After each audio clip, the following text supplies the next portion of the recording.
आज हम लोग को हंस कर पढ़ना है उच्चारण में लगने वाले समय या काल के आधार पर स्वर के कितने भेद होते हैं। तो उच्चारण में लगने वाले समय या काल के आधार पर स्वर के 3 भेद होते हैं, मैंने लिख दिया है। और पहला है ह्रस्व स्वर, दूसरा है दीर्घ स्वर और तीसरा है प्लुत स्वर।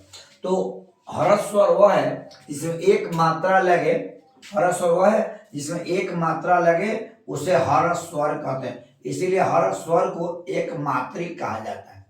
ह्रस्व स्वर वह है जिसके उच्चारण में एक मात्रा लगे, इसीलिए ह्रस्व स्वर को एक मात्रिक कहा जाता है। ऐसे ह्रस्व स्वर का अर्थ होता है छोटा।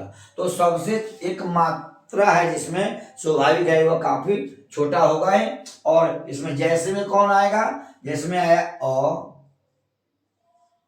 फिर आया ह्रस्व ई, फिर आया ह्रस्व उ, फिर आया री इत्यादि। री इत्यादि यह हुआ ह्रस्व स्वर।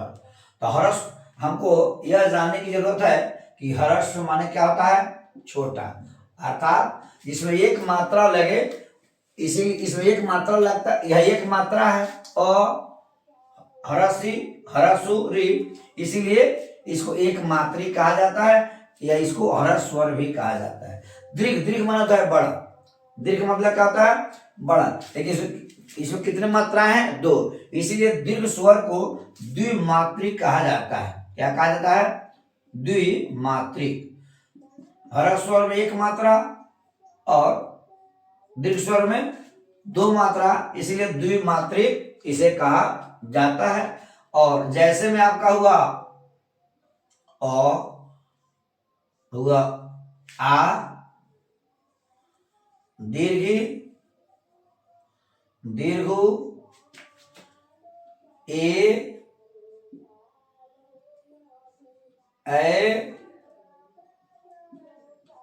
ओ, या कितने हुए, या दीर्घ। इसमें 2 मात्रा है, इसलिए इसको द्विमात्रिक कहते हैं। और दीर्घ का मतलब होता है बड़ा, क्योंकि इसमें एक मात्रा है, इसमें 2 मात्रा है, इसलिए स्वाभाविक है कि यह ह्रस्व हुआ अर्थात छोटा हुआ, या क्या हुआ, बड़ा हुआ। और तीसरा है प्लुत स्वर।